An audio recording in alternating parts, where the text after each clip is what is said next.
भगवद गीता अध्याय 7 ज्ञान विज्ञान योग श्लोक 18 से 19।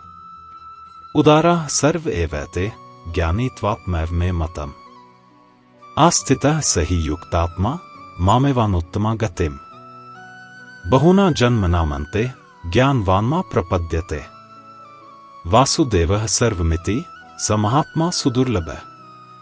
ये सभी भक्त उदार हैं, परंतु ज्ञानी तो मेरे ही समान है, क्योंकि उसका मन मुझ में स्थिर है और वह मुझे ही परम लक्ष्य मानता है।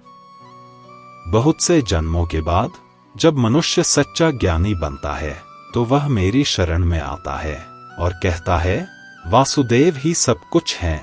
ऐसा महात्मा बहुत दुर्लभ होता है। श्री कृष्ण बताते हैं कि वे किसी भक्त को छोटा नहीं मानते। वे कहते हैं ये चारों प्रकार के भक्त, दुखी, अर्थार्थी, जिज्ञासु और ज्ञानी, सभी उदार हैं, यानी जो भी मेरे पास आता है वह महान है, क्योंकि उसने दुनिया की ओर नहीं बल्कि भगवान की ओर रुख किया है। लेकिन फिर भी श्री कृष्ण ज्ञानी भक्त को सबसे उच्च स्थान देते हैं और कहते हैं ज्ञानी तो मेरे समान है, क्योंकि उसमें अब कोई अलगपन नहीं रह जाता। उसका मैं मिट जाता है और बस तू ही तू रह जाता है। वह केवल भगवान की पूजा नहीं करता बल्कि भगवान को अपने जीवन में जीता है। उसकी भक्ति कोई अलग साधना नहीं बल्कि उसका हर काम, हर विचार, हर भावना भगवान से जुड़ी होती है। श्री कृष्ण कहते हैं वह मुझे ही अपना सर्वोच्च लक्ष्य मानता है। ऐसा भक्त अब न स्वर्ग चाहता है, न धन, न नाम, उसकी हर इच्छा भगवान में समर्पित हो चुकी होती है।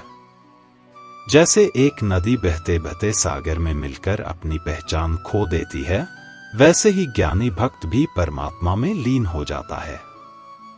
वहां अब कोई अलगपन नहीं रहता, बस एक गहरी शांति, प्रेम और एकत्व।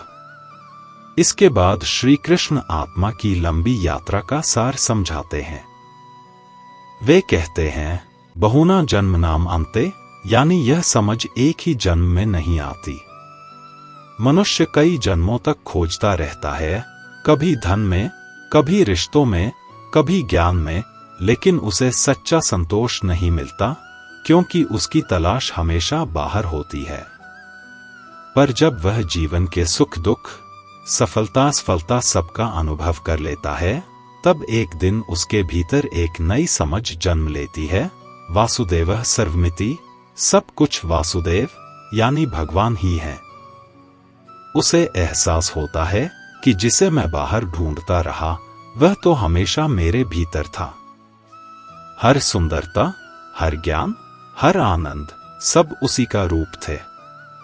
अब वह किसी से ईर्ष्या या द्वेष नहीं करता, क्योंकि उसे हर जगह वही एक परमात्मा दिखाई देता है, पेड़ों में, नदियों में, मनुष्यों में, यहां तक कि अपने शत्रु में भी। श्री कृष्ण कहते हैं स महात्मा सुदुर्लभ, ऐसा महान आत्मा बहुत दुर्लभ होता है।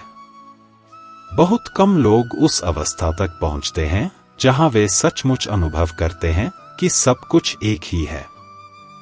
पर श्री कृष्ण यह भी बताते हैं कि हर व्यक्ति, चाहे धीरे ही सही, उसी दिशा में बढ़ रहा है। हर जन्म, हर अनुभव आत्मा को उस सत्य के करीब ले जाता है, जब एक दिन वह कह सके अब समझ आया, तू ही सब है।